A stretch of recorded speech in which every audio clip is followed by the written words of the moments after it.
Hello friends, कैसे हैं आप सब। आशा है कि आप सब लोग ठीक होंगे। मिलते हैं अपने YouTube channel बलोनी sir commerce classes में अपने एक नई वीडियो में।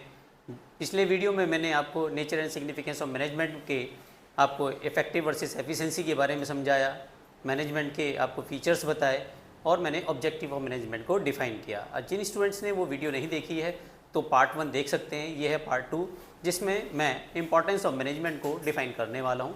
अगर आप मेरे चैनल पे पहली बार आए हैं तो आप उसको चैनल को सब्सक्राइब करना ना भूलें और बेल आइकन को दबाएं ताकि मेरी वीडियो आपको मिलती रहें।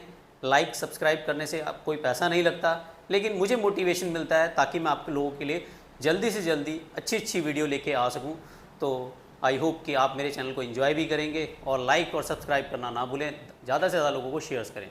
तो बिना टाइम गंवाएं हम मिलते हैं अपने इंपॉर्टेंस ऑफ मैनेजमेंट की ओर। जैसे आपके पढ़ा था कि मैनेजमेंट है क्या, मैनेजमेंट दूसरों से काम कराने की एक कला होती है। ये इफेक्टिव वर्सेस एफिशिएंसी के रूप में वर्क करता है, जिस तरह से मैंने आपको पिछले टॉपिक में कुछ सब समझाया था। तो मैनेजमेंट की सर इंपॉर्टेंस क्या है? देखो, हर एक चीज़ की एक इंपॉर्टेंस होती है, बिना उस इंपॉर्टेंस के उस चीज़ की कोई वैल्यू नहीं होती। आज किसी भी ऑर्गेनाइजेशन में जाते हैं, बड़ी से बड़ी ऑर्गेनाइजेशन आज जो सक्सेस के दायरे पे है, टॉप पे है, शिखर पे है, तो वो उसके मैनेजमेंट की बदौलत ही है। आज किसी भी कोई भी कंपनी टॉप पे ऐसी नहीं पहुंची, वो उसकी क्वालिटी ऑफ मैनेजमेंट की वजह से ही पहुंचती है। तो अगर हम देखते हैं कि उसकी क्या इंपॉर्टेंस है, पढ़ते हैं importance of management. Successful organisation do not achieve their goals by chance but by following deliberate process called management. A business enterprises rise to the top because of quality of management. देखा आपको, जैसे मैं आपको बता ही रहा था कि आज जो भी बिजनेस है टॉप पे तभी है वो उसकी क्वालिटी की वजह से है। किसकी वजह से है? Quality of management. मैनेजमेंट की क्वालिटी अच्छी होगी तभी वो बिजनेस हमारा क्या है, टॉप पे आज है। फिर आता है इसमें इसकी जो इंपॉर्टेंस है, इसकी अगर हम बात करते हैं तो management helps in achieving group goals, management increase efficiency, management creates a dynamic organization, management helps in achieving personal objective, management helps in development of society. ये 5 हेडिंग्स हैं, 5 इंपॉर्टेंस है जिनको हम 1 बाय 1 हम समझते हैं। तो अगर आप देखते हैं management helps in achieving group goals, तो मैनेजमेंट हेल्प करती है ग्रुप गोल्स को अचीव करने में, क्योंकि मैनेजमेंट क्या करता है, आपके सिंगल व्यक्ति से नहीं होता, सबको मिलाकर काम करने से होता है, एक टीम स्पिरिट से काम होता है, तभी मैनेजमेंट अपने गोल्स को अचीव कर पाती है। तो मैनेजमेंट गोल्स अचीव करने में, ग्रुप गोल्स अचीव करने में हेल्प करती है। जब कॉस्ट हमारी कम से कम होगी, कंपनी क्या करती है, कॉस्ट को कम करती है, प्रॉफिट को मैक्सिमाइज करती है, और जो हमारे क्या कहते हैं रिसोर्सेज होते हैं, जो वेस्टेज होती है, उनको कम करने का प्रयास करती है। तो an organization has to set up goals to achieve to earn 20% return on the investment, ROI जिसे कहते हैं return on investment, increasing 10% sales. Management aims to achieve these goals by giving a common direction to individual efforts. सब अलग अलग दायरे में चल रहे हैं, उन सबको एक साथ लेकर काम करने की कला ही मैनेजमेंट है। आपने देखा होगा कि क्या कहते हैं, एक ऑर्गेनाइजेशन का अगर टारगेट है कि वो सेल्स को बढ़ाना चाहता है, प्रॉफिट को बढ़ाना चाहता है, पर ये तभी पॉसिबल है जो हमारे इंडिविजुअल गोल्स को हटके हम एक ग्रुप गोल्स की ओर बढ़ें। और ये मैनेजमेंट के जो गोल्स होते हैं ये इतने सिंपल और क्लियरली स्टेटेड होते हैं ताकि सभी को इसके बारे में पता चल सके। अगर आप देखते हैं ये तभी पॉसिबल है जब मैनेजमेंट अपना वर्क और अपने क्या कहते हैं जितने भी उसके ऑर्गेनाइजेशन में काम करने वाले वर्क एम्प्लॉइज़ होते हैं वो मैनेजमेंट के गोल्स को अचीव करने में उनके लिए हेल्प करते हैं। मैनेजमेंट इंक्रीज एफिशिएंसी, ये बड़ा इंपॉर्टेंट वर्ड है। सर एफिशिएंसी को कैसे इंक्रीज करती है? तो एफिशिएंसी, जैसे मैंने प्रीवियस टॉपिक में बताया था, एफिशिएंसी का मतलब होता है मिनिमम कॉस्ट पे काम करना, यानी कि कॉस्ट को मिनिमाइज करना। जब कॉस्ट मिनिमाइज होगी तो हमारा प्रॉफिट क्या हो जाएगा, मैक्सिमाइज हो जाएगा, प्रॉफिट बढ़ जाएगा। हमारे जो रिसोर्सेज हैं, ह्यूमन रिसोर्सेज या मटेरियल रिसोर्सेज की बात करते हैं, लेबर है, मटेरियल है, ये सारे के सारे इनकी वेस्टेज नहीं होनी चाहिए। अगर ये वेस्टेज होगी तो क्या होगा, इनसे कॉस्ट बढ़ जाएगी, और कॉस्ट बढ़ेगी तो मैनेजमेंट अपने टारगेट को अचीव नहीं कर पाएगा। तो मैनेजमेंट को अगर अपने टारगेट अचीव करने हैं तो क्या करना होगा, उनको कॉस्ट को कम करना होगा। और ये कॉस्ट तभी पॉसिबल है जब इफेक्टिव डायरेक्शन में काम करें, प्लानिंग, ऑर्गेनाइजिंग, स्टाफिंग, डायरेक्टिंग, यानी कंट्रोलिंग, यानी कि पोस्ट जीसी की बात हो रही है, तो ये ऑर्गेनाइजेशन में होगी तभी कर पाएंगे। और वीडियो को पॉज करके आप इसका स्क्रीनशॉट भी ले सकते हैं और इसके नोट्स को बना भी सकते हैं। ये बहुत ही इंपॉर्टेंट नोट्स बनाए हैं मैंने आप लोगों के लिए, और इनको आप क्या कहते हैं, जब आप एग्ज़ाम में आप काम करते हैं तो आप थ्योरी में बड़ा वो कर जाते हैं कि काम नहीं कर पाते, ठीक से लाइन नहीं लिखते, 2-3 लाइन में ख़त्म कर देते हैं। तो ऐसा नहीं होना चाहिए। थ्योरी की इंपॉर्टेंस होती है उनको आपके नोट्स भी मैंने इसलिए बनाए हैं ताकि आप इसको कॉपी कर सकें और आप इसको बना सकें। तो मेरे ख्याल से आई होप कि सभी दिख रहा होगा, इसमें कोई और वीडियो को पॉज करके आप ये कर सकते हैं। तो management create a dynamic organization. Dynamic organization की बात करते हैं, आज जितनी भी ऑर्गेनाइजेशन है वो डायनामिक नेचर की होती हैं, क्योंकि मैनेजमेंट आज देखिए आपने देखा होगा बिजनेस में बहुत सारी चेंजेस आ गए हैं आफ्टर कोविड के बाद, तो ये चेंजेस आपको ज़्यादा देखने के लिए मिले हैं। तो ऑर्गेनाइजेशन में क्या होता है, मैनेजमेंट उनको एक ऐसी ऑर्गेनाइजेशन में लेके आती है ताकि वो इन चैलेंजेस को, जो भी चेंजेस हुए हैं, इनको एक्सेप्ट कर सके। All organization has to function is an environment which is constantly changing. It is generally seen that individual is an organization resist changes, as it often means moving from a familiar secure environment into a newer and more challenging one. Management helps people adapt these changes so that organization able to maintain competitive edge. इसके बाद देखो, अगर आप यहाँ से समझते हैं, इस लाइन से समझ में आ रहा है कि जितनी भी ऑर्गेनाइजेशन है, जो ये फंक्शंस हो रहे हैं आज की डेट में, कई सारी चेंजेस हो रहे हैं, कॉन्स्टेंटली चेंजेस आ रहे हैं, और जो भी इंडिविजुअल व्यक्ति होता है ऑर्गेनाइजेशन में वो इन चेंजेस को एक्सेप्ट करता है।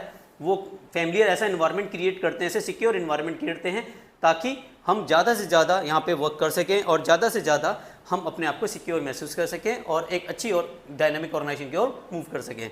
तो अगर आप देखें, नेक्स्ट आता है management helps in achieving personal objective. Sir personal objective को कैसे अचीव करता है मैनेजमेंट? हेल्प करता है। हर व्यक्ति के ऑर्गेनाइजेशन में कई सारे ऑब्जेक्टिव होते हैं। कोई ऑर्गेनाइजेशन में अच्छे ओहदे के लिए काम करता है, कोई अच्छी सैलरी के लिए काम करता है, कोई पोस्ट के लिए काम करता है, कोई केवल ये करता है कि सिर्फ काम करना है और मुझे तनख्वाह लेनी है।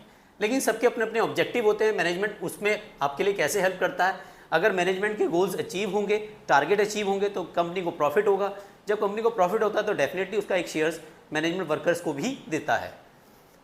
A manager motivates and leads to his team in such a manner that individual members are able to achieve their personal goals while working towards organizational objective through motivation. Leadership management helps in individual to develop team spirit, cooperation, commitment to group success.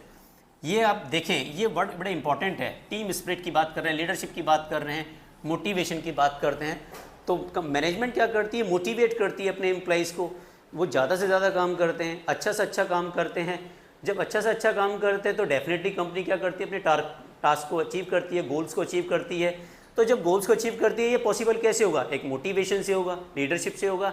अच्छी leadership अच्छी cooperation करती है, team spirit पैदा करती है, लोगों के commitment fulfil होते हैं और कंपनी क्या करती है? अपने टारगेट्स को अचीव करती है। Management helps in development of society. देखो, सोसाइटी के रिसोर्सेज को यूज़ कर रहे हैं।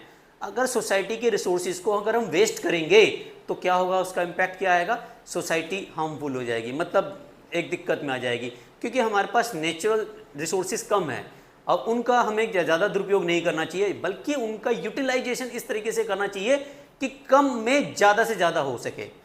तो मैनेजमेंट इसमें हेल्प करता है डेवलपमेंट सोसाइटी को। वो क्या करता है? अच्छी क्वालिटी के प्रोडक्ट देता है, आपको सर्विसेज देता है, और एक एम्प्लॉयमेंट अपॉर्चुनिटी भी देता है, जो न्यू टेक्नोलॉजी देता है, कॉम्पिटिटिव सैलरी देता है, ये सारे काम करता है। वीकर सेक्शंस को उठाता है, मंदिर बनाता है, चर्च बनाता है, क्या कहते हैं आपका, और भी कुछ जो हॉस्पिटल हो गए या तो धार्मिक कार्यों में भी काम करता है, खर्च करता है। और वीकर सेक्शन को उठाने के लिए वो उनको क्या कहते हैं? जॉब एम्प्लॉयमेंट देता है, मार्केट में अच्छे प्रोडक्ट्स को देता है। जब मार्केट में अच्छे प्रोडक्ट को देता है, गुड क्वालिटी में देता है, फेयर प्राइजेस पे देता है, तो डेफिनेटली हमारी सोसाइटी क्या होती है? इससे डेवलप होती है, और जब डेवलप होती है तो उसका बेनिफिट्स हमारे देश को भी मिलता है। इसके बाद हम पढ़ेंगे nature of management. Nature of management में बात करते हैं management as a art, management as a science और मैनेजमेंट एज अ प्रोफेशन। इनके फीचर्स और क्या ये फीचर्स मैनेजमेंट में एप्लीकेबल होते हैं या नहीं होते हैं, इनके भी मैंने नोट्स पूरे बनाए हैं, आप देखना उसको। चलिए, मैनेजमेंट साइंस है, मैनेजमेंट आर्ट है, मैनेजमेंट प्रोफेशन है। इसमें अलग अलग लोगों की अलग अलग विचारधाराएं हैं। कुछ लोग मानते हैं कि मैनेजमेंट एक आर्ट का पार्ट है, कुछ लोग कहते हैं कि मैनेजमेंट साइंस है, कुछ लोग कहते हैं मैनेजमेंट प्रोफेशन है। अब इनको अलग अलग वे में समझते हैं, इनके फीचर्स को हम अलग अलग समझते हैं। तो अगर हम देखते हैं कि मैनेजमेंट क्या आर्ट है, तो आर्ट के लिए हमारे जो 3 फीचर्स आते हैं कि सबसे पहला आता है एग्जिस्टेंस ऑफ थियोरेटिकल नॉलेज, दूसरा फीचर्स आता है हमारा पर्सनलाइज एप्लीकेशन, तीसरा आता है based on practice and creativity. लेकिन अगर हम इन फीचर्स को समझते हैं, क्या ये फीचर्स हमारे मैनेजमेंट में भी एप्लीकेबल होते ही नहीं होते? तो अगर देखो, एग्जिस्टेंस थियोरेटिकल नॉलेज का मतलब है art is based on existence some theoretical knowledge and concept principle of a successful manager practice the art of management day to day job of managing enterprises based on study, observation and experience. अगर आप देखें कि किसी भी काम को करने के लिए पहले उसकी थ्योरेटिकल नॉलेज का होना बहुत ज़रूरी है। थ्योरेटिकल नॉलेज के बिना आप कुछ भी नहीं कर सकते। यानी कि अगर आप टॉप पे हैं तो पहले थ्योरेटिकल नॉलेज को लेना आपको ज़रूरी है। तो थ्योरेटिकल नॉलेज अगर आप पे है, इसके कई सारे आज की डेट में लिटरेचर आ रहे हैं, बहुत सारी किताबें हैं, मैनेजमेंट से रिलेटेड भी बहुत सारी किताबें हैं। क्या ये फीचर्स भी मैनेजमेंट में एप्लीकेबल होता है? This feature is art is present in management. बिल्कुल होता है ये फीचर्स मैनेजमेंट में applicable, as it is also involve use of theoretical knowledge like principle and techniques etc. There are lot of literature available in the area of management like marketing, finance, HR etc. which the manager has to specialized in their existence of theoretical knowledge. अगर आप देखेंगे कुछ students MBA करते हैं, कुछ लोग specialisation करते हैं, HR में स्पेशलाइजेशन करते हैं, कुछ लोग मार्केटिंग में करते हैं, कुछ लोग पर्सनलाइजेशन में भी करते हैं, HR में भी करते हैं, फाइनेंस में भी करते हैं। तो यार इनके कई सारे लिटरेचर हैं। मार्केटिंग में आप मार्केटिंग से अगर आप बुक्स ढूंढने जाएं तो बहुत सारे, एक अच्छे सेल्समैन कैसे बने, उनसे काफ़ी सारे लिटरेचर हैं। तो थियोरेटिकल नॉलेज का होना बहुत ज़रूरी है। थियोरेटिकल नॉलेज ही आपको ऊपर ले जाती है, आपका ज्ञान ही आपको आगे बढ़ाता है। सेकंड आता है पर्सनलाइज एप्लीकेशन। इस क्या ये फीचर भी मैनेजमेंट में एप्लीकेबल होता है? बिल्कुल होता है ये फीचर भी मैनेजमेंट में, क्योंकि दो टीचर का पढ़ाने का तरीका अलग होता है, दो डांसर के डांस करने का तरीका अलग होता है, दो म्यूजिशियन का म्यूजिक बनाने का तरीका अलग होता है, दो सिंगर का गाने का तरीका अलग होता है। जैसे AR रहमान का अगर गाने का तरीका ढूंढे तो बिल्कुल अलग होगा, और मिल्खा सिंह के गाने का तरीका देखेंगे तो बिल्कुल अलग मिलेगा। आपके स्कूल में ही दो टीचर्स होंगे पढ़ाने वाले, उनके बिल्कुल मैथ पढ़ाने का तरीका, मैथ के टीचर ने तो दोनों के मैथ पढ़ाने के टीचर को पढ़ाने के स्टाइल में अंतर आपको देखने के लिए मिलेगा। ऐसी दो राइटर्स में अंतर मिलेगा। तो डिफरेंस तो होता है। ये सब होता है उनकी पर्सनलाइज एप्लीकेशन पे।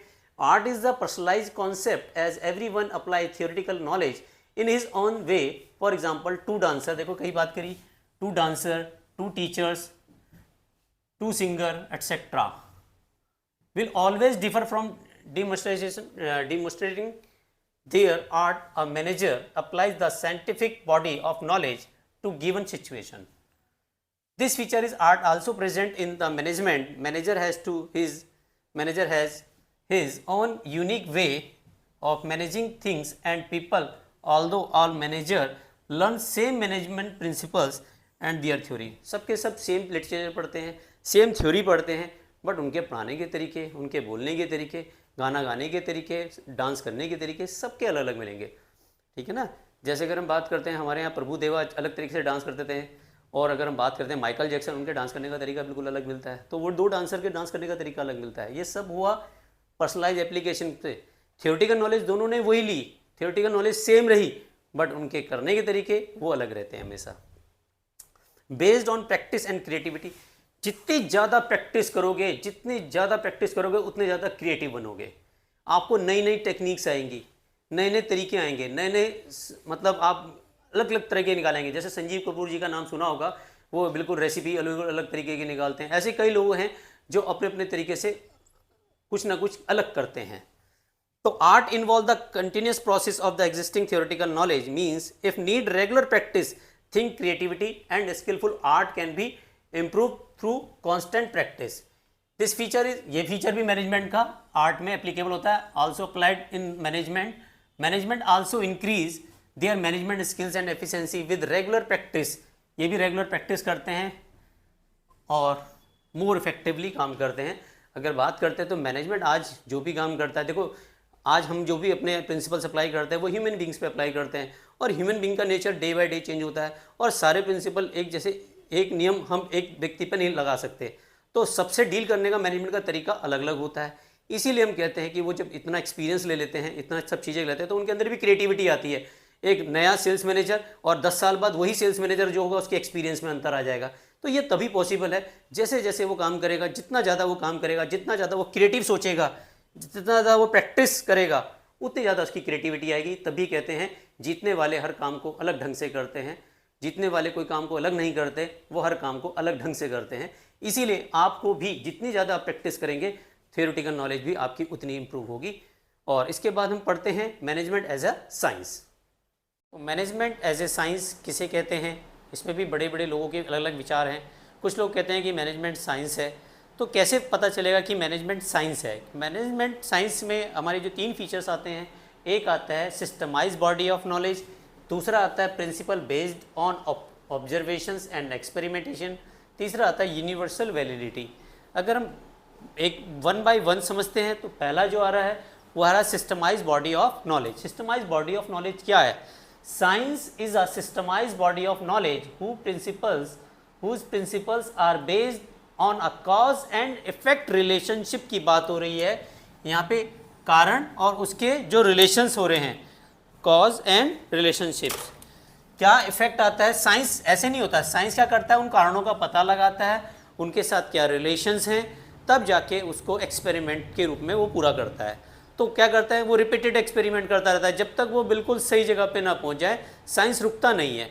जैसे अब एग्जांपल देता हूँ, कोरोना की जब वैक्सीनेशन आया था तो कोरोना की वैक्सीनेशन एकदम मार्केट में लॉन्च नहीं हुई, कई सारे एक्सपेरिमेंट हुए, कई चीज़ों पे टेस्ट किए गए और जो बेस्ट रिजल्ट आया जिस वैक्सीन का, उसको मार्केट में लॉन्च कर दिया गया। तो उनके सिम्टम्स भी देखे गए, किस तरह से ये रिमूव किया गया, ये सारी चीज़ें। तो साइंस क्या करता है, हमेशा ध्यान रखें, सिस्टमाइज बॉडी ऑफ नॉलेज है जिसमें ये वो कॉज और उसके रिलेशनशिप को फुलफिल करता है। क्या ये फीचर्स भी मैनेजमेंट में एप्लीकेबल होता है? सर 100% नहीं हो सकता ये feature. Management satisfy this feature as it also have a systemized body of knowledge. It has its own theory and principle that have been developed over a period of time. ये features satisfactory भी है, मतलब 100% नहीं कह सकते, but हाँ कुछ चीज़ें देखने के लिए मिलती हैं। मैनेजमेंट भी क्या करता है, आपने इस साल मैनेजमेंट ने अपने लिए कुछ नियम बनाए, देखा उसमें कुछ कमियां आ रही हैं, उसने फिर फेरबदल करके दूसरा नियम बनाया, फिर देखा फेरबदल किया तो फिर एक नया नियम बनाया, तो देखा उनमें से जो बेस्ट चला उसको एप्लीकेबल कर दिया। तो ये कहीं ना कहीं ये फीचर मिलता है, बट 100% हम नहीं कहते कि सभी ऑर्गेनाइजेशन में ये चीज़ें देखने के लिए आपको मिलेंगी। Principle based on observation and experimentation की बात करते हैं।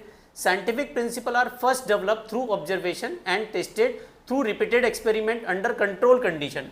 ये ध्यान रखना, अंडर कंट्रोल कंडीशन की बात हो रही है कि जितने भी एक्सपेरिमेंट होते हैं साइंस के, वो कंट्रोल कंडीशंस पे होते हैं, उनके रिजल्ट्स देखे जाते हैं, उनके बाद में देखा जाता है कि क्या इनका असर क्या हो रहा है और इनके जो रिलेशंस हो रहे हैं वो क्या आ रहे हैं, क्या रिजल्ट्स आ रहा है, ये सब कंट्रोल कंडीशन में एक्सपेरिमेंट किए जाते हैं। बट क्या ये फीचर, साइंस वाला फीचर मैनेजमेंट में एप्लीकेबल होता है? This feature of science is not 100% applicable in management, although management principle have involved over a period of time based on repeated experimentation and observation in different types of organization, but management deals with human being and their behavior cannot be accurately predicted, so management cannot be called an exact science। इसको हम 100% applicable नहीं करा पाते क्योंकि जो management के जो principal होते हैं वो ह्यूमन बींग्स पे होते हैं। ह्यूमन बींग्स का मतलब है आदमी, हर एक विचारधारा का नहीं होता। किसी भी ऑर्गेनाइजेशन में जब कोई काम करता है तो सबकी थिंकिंग एक जैसी नहीं हो सकती, क्योंकि जो मैनेजमेंट के जो प्रिंसिपल है वो ह्यूमन बींग्स पे एप्लीकेबल हो रहे हैं। जब कहते हैं ना, एक लट से सबको नहीं हाँक सकते, इसका मतलब है सबको एक ही भाषा में बात नहीं कर सकते। मैनेजमेंट किसी से थोड़ा रूडली बात भी करता है, किसी से पोलाइट लेवल पे बात करता है, तो वो देखता है कि किस व्यक्ति से किस ढंग से बात करनी है। तो ये मैनेजमेंट के जो प्रिंसिपल्स होते हैं जनरली क्या होते हैं, ह्यूमन बींग्स पे एप्लीकेबल होते हैं। ये एक जैसे नहीं होते, आपके एक जैसे हर साल एक जैसे एम्प्लॉय नहीं मिलते। एम्प्लॉय भी आपके क्या कहते हैं, उनके विचारधाराओं में अंतर होता है, उनके सोचने के तरीके अलग होते हैं। ये चीज़ें आपके 100% मैनेजमेंट में एप्लीकेबल नहीं होती है। फिर आता है यूनिवर्सल वैलिडिटी। यूनिवर्सल वैलिडिटी का मतलब आता है कि ये सारी चीज़ें क्या हैं, आपके यूनिवर्सल हैं। यूनिवर्सल का मतलब है जो चीज़ यहाँ है वही चीज़ अमेरिका में है। जैसे एक एप्पल की बात करते हैं, एप्पल जो है वो पेड़ से नीचे गिरेगा, ज़मीन पे गिरेगा, वो चाहे इंडिया में हो चाहे अमेरिका में हो, एक जैसा ही होगा। बट साइंटिफिक के जो नियम हैं वो सारे एक जैसे अप्लाइड सारी सिचुएशन में एक जैसे रहेंगे। यानी कि बात करते हैं scientific principal have universal validity and can be applied in all situation at all time. ये सारी सिचुएशन में एक जैसे ही देखने के लिए मिलेंगे। This feature of science is also not 100% applicable in management. Management principles are not exact as a principle of science. They are applicable and use is not universal. They have to be modified according given situation. जैसे जैसे situation आती रहती है management के principles भी change होते रहते हैं, तो इसलिए ये भी 100% एप्लीकेबल नहीं होता है। मैनेजमेंट के प्रिंसिपल, देखो साइंस क्या आता है, साइंस किसी भी कंडीशन में अपने प्रिंसिपल को चेंज नहीं करता। उसके जो नियम है वो एक जैसे ही चलेंगे। आप बुखार की दवाई खा रहे तो बुखार ही ठीक होगा, पेट का दर्द ठीक नहीं होने का उससे, ठीक है ना। तो जो जिस चीज़ के लिए मेडिसिन बनाएगी वो उसी पे एप्लीकेबल होती है। तो मैनेजमेंट के प्रिंसिपल्स ये क्या होते हैं, ह्यूमन बींग्स पे होते हैं। ये अपने आप को मॉडिफाइड कर देते हैं अकॉर्डिंग टू सिचुएशन। जैसे कोरोना आया, मैनेजमेंट ने अपने प्रिंसिपल्स क्या कर दिए, उसी हिसाब से मॉडिफाइड कर दिए। तो लेकिन साइंस नहीं चेंज कर सकता, साइंस के जो नियम हैं वो एक जैसे ही मिलेंगे। तो मैनेजमेंट के जो प्रिंसिपल है ये आपके इसमें साइंस में 100% एप्लीकेबल नहीं होते, क्योंकि ये क्या करते हैं, अकॉर्डिंग टू गिवन सिचुएशन में अपने आप को मॉडिफाइड कर लेते हैं। तो आपने देखा कि मैनेजमेंट साइंस में 3 फीचर्स आते हैं, सिस्टमाइज बॉडी ऑफ नॉलेज, दूसरा फीचर हमें देखने के लिए मिला प्रिंसिपल बेस्ड ऑन ऑब्जर्वेशन, और तीसरा मिला हमें मैनेजमेंट यूनिवर्सल वैलिडिटी। तो अगर आप देखें इसके बाद हम पढ़ते हैं मैनेजमेंट एज अ प्रोफेशन, और आप इसका पॉज करके, वीडियो को पॉज करके स्क्रीनशॉट भी ले सकते हैं आप, और इनको नोट्स के रूप में भी बना सकते हैं। तो जब केस स्टडीज़ में पूछा जाता है कि ये मैनेजमेंट में प्रिंसिपल एप्लीकेबल होते या नहीं होते, तो आपको ये लिखना है, ये जो मैंने आंसर लिखे हैं पैराग्राफ चेंज करके, कि ये देखेंगे management satisfy this feature of science is not 100%, this feature science is also not 100% की बात हो रही है, यहाँ पे भी नॉट आ रहा है, बट ये फीचर्स देखने के लिए मिल जाता है। ठीक है, तो अब इसके बाद हम पढ़ते हैं management as a profession. Management as a profession, कुछ लोग कहते हैं कि मैनेजमेंट प्रोफेशन है, हम कैसे माने कि सर मैनेजमेंट एक प्रोफेशन है। प्रोफेशन में क्या होता है कि प्रोफेशनल नॉलेज होती है, प्रोफेशनल एक्सपर्ट होते हैं, प्रोफेशनल डिग्रियाँ होती हैं। कई सारे एग्जांपल्स आपको देखने के लिए मिलते हैं, जैसे चार्टर्ड अकाउंटेंट हो गया, एक लॉयर हो गया, एक आर्किटेक्ट हो गया, और एक डॉक्टर हो गया। इनके लिए ये मेडिकल एक प्रोफेशन है, सीए के लिए एक प्रोफेशन है, एक लॉयर के लिए प्रोफेशन है। तो क्या मैनेजमेंट भी एक प्रोफेशन है? तो इसमें भी कुछ लोगों की विचारधाराएँ अलग अलग देखने के लिए मिलती है। तो पहले हम समझ लेते हैं कि प्रोफेशन है क्या। प्रोफेशन के लिए स्पेशलाइज नॉलेज चाहिए होती है, डिग्री चाहिए होती है, सर्विस मोटिव होना चाहिए, एथिकल कोड ऑफ कंडक्ट होना चाहिए। ये सारे फीचर्स हमारे मैनेजमेंट में भी आते हैं या नहीं आते, तो हम देखते हैं क्या है मैनेजमेंट एज अ प्रोफेशन। तो सबसे पहले आता है well defined body of knowledge.